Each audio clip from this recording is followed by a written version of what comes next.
Afternoon, guys and ladies. Thanks for being here. It's exciting that we can sit here with another win and an incredible home atmosphere for our opener, our fans and students and band, cheerleaders, everybody involved in helping create that atmosphere from the administrative side. It's fun to play at Jordan Hare, and it's a very it is a really good home field advantage, and we're going to need that moving forward and starting this Saturday. And so I'm glad it's another sellout. I think that's 17 consecutive sellouts, which I think ties a school record. So again, we're very thankful that we get to play in front of such good fans and student section and everybody that makes it so difficult to play at. So it was a solid win. I thought defensively, the effort and physicality was there.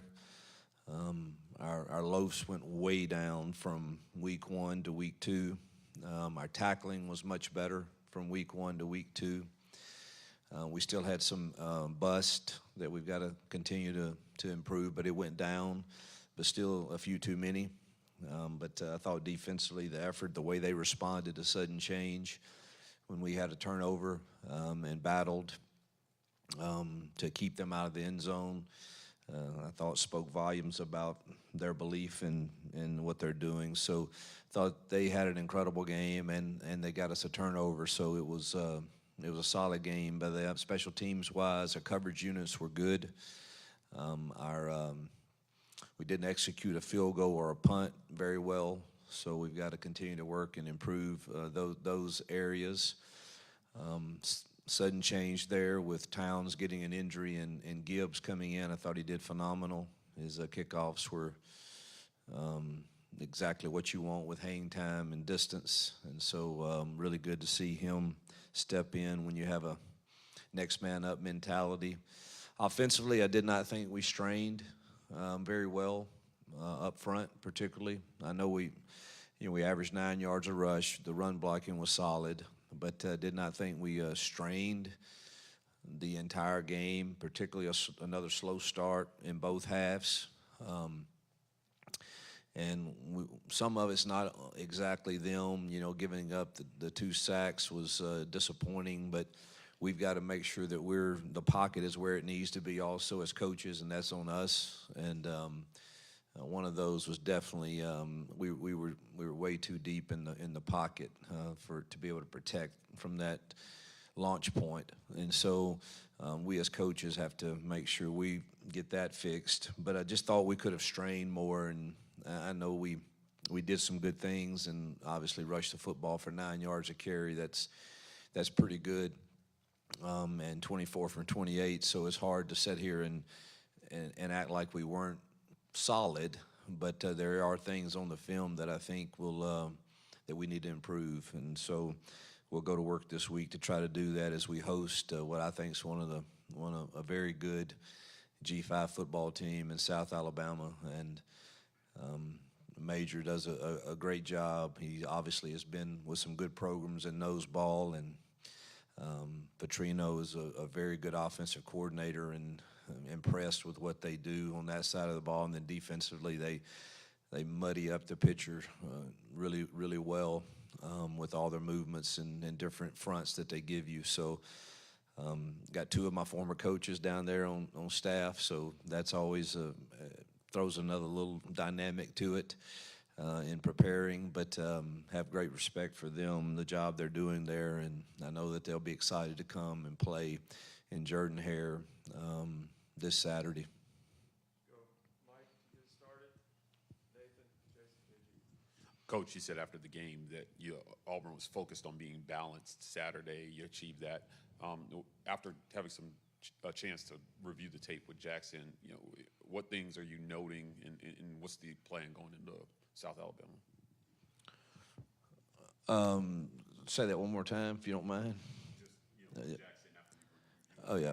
Yeah, I mean, I thought, he had two throwaways and was still 24 of 28, so it was a solid night passing. I don't like the sacks, and he used his legs when he needed to. We didn't call any quarterback runs for him.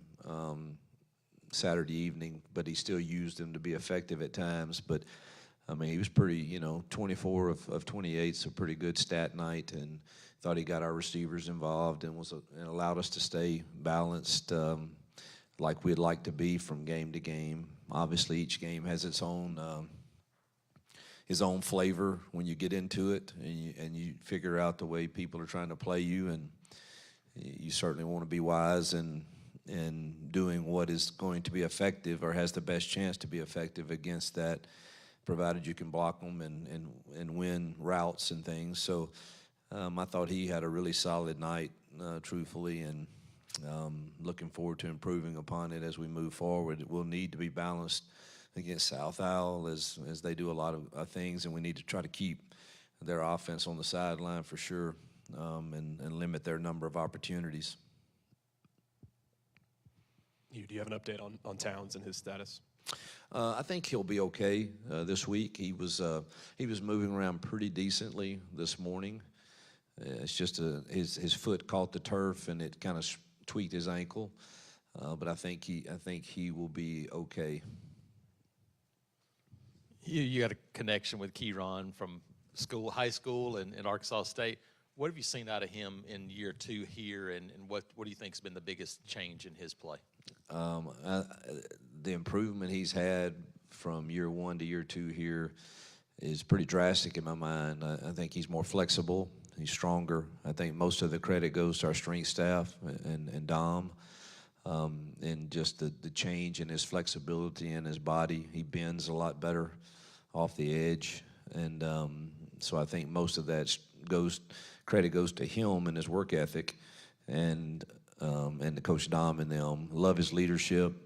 He was one that got a lot of votes for captain, and is on our leadership team, and is doing a really nice job in all areas of being our voice in the locker room that people listen to. Yeah, Hugh, I think I know what you mean when you say strain, but specifically coming into the South Alabama game, what do you want to see, from the offense that they're straining? What does that mean to you? Yeah, I mean, if I do think you can, and I think this hurt us defensively too, and I don't want to go off on a tangent, but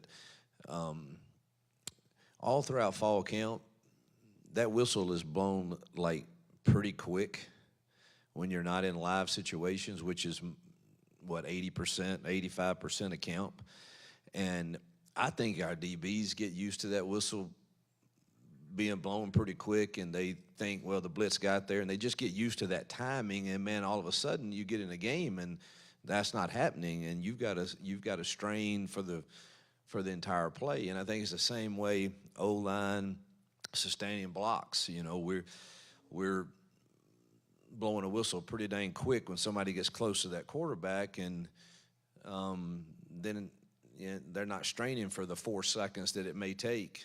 I think that's a long time to hold up, but sometimes you have to. And I don't know. We've actually talked about yesterday in staff, trying to create that more, where they've got to strain for a 3 to 4 second play and learn to finish for that length of time, and then just pad level,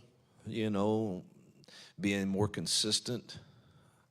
And it's you'll have 4 that look really good, and listen, our O-line, again, we rushed for 9 yards, so they did a lot of good things. So I don't want to sit here and I don't know. We want to get better, and so I think we can all strain a little more to win at the top end of routes as receivers, quarterback to make sure we're at the right launch point and we're progressing our reads properly, and O-line straining to win for a little longer length of time, tight ends the same. So it's not just them, not just the O-line, but there's 5 of them on every play that they get graded, and we're probably grading pretty hard right now. But do think, and I would like to see us get off to faster starts and in both halves.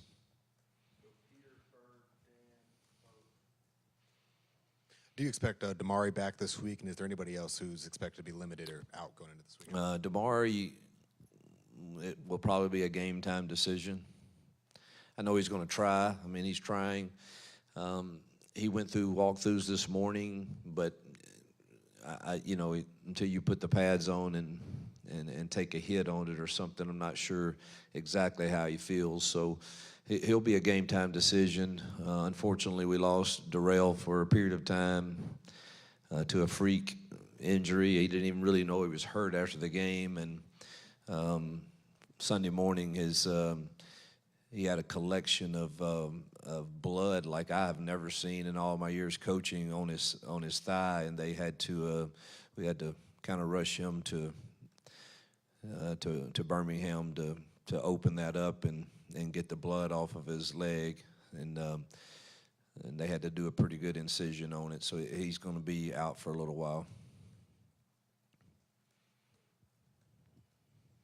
Hughes, Xavier Atkins has been the top guy at linebacker for the first couple of games in terms of snaps by a large margin. When did you guys kind of realize he had that potential to kind of be a leader in that room? When did it kind of click for a guy who did not play very much last season at LSU? Yeah, it was DJ and the defensive guys and personnel believed he had that potential when we signed him. I became a pretty quick believer, throughout spring ball into fall camp, especially fall camp. His movement skills and his strength and explosiveness. I know he's not the biggest, biggest linebacker, but boy, he packs a pretty good punch, and he plays the game the way you want it played. It's 100 miles an hour like Eugene Asante, similar, and it didn't take long for us to realize that we needed that quick twitch and tackling ability on the defensive side on the field a large portion of the time, and he continues to produce. Coach, wanted to ask about Sylvester Smith. He's got a lot of responsibilities out there on defense, moves around some, and seemed to have a really good game on Saturday. What can you say about what he brings to the secondary? Yeah, it was really nice to see because we challenged him pretty good after the Baylor game. I know his snaps may not be significant from the past years, but he has some experience that we need to be a voice back there to settle us down if we are creating some bust on our own, and we need him to lead. And I thought he responded to our challenge very, very well and played a really solid football game and was physical and tackled well. His MAs were way down. So really proud for him. He's worked hard for this opportunity, and hopefully he can continue to build upon last week. Hey, Hugh, what would you make of how the defensive line is playing? Do you feel like they're buying into what you were talking about, rotating and kind of playing those few snaps? The sack numbers are good, tackles for loss are high. How do you feel like that group's playing so far? So far, so good, and just hope that buy-in continues, because I do still believe that our strength there is because of numbers and playing a limited number of snaps with incredible technique and passion and fundamentals.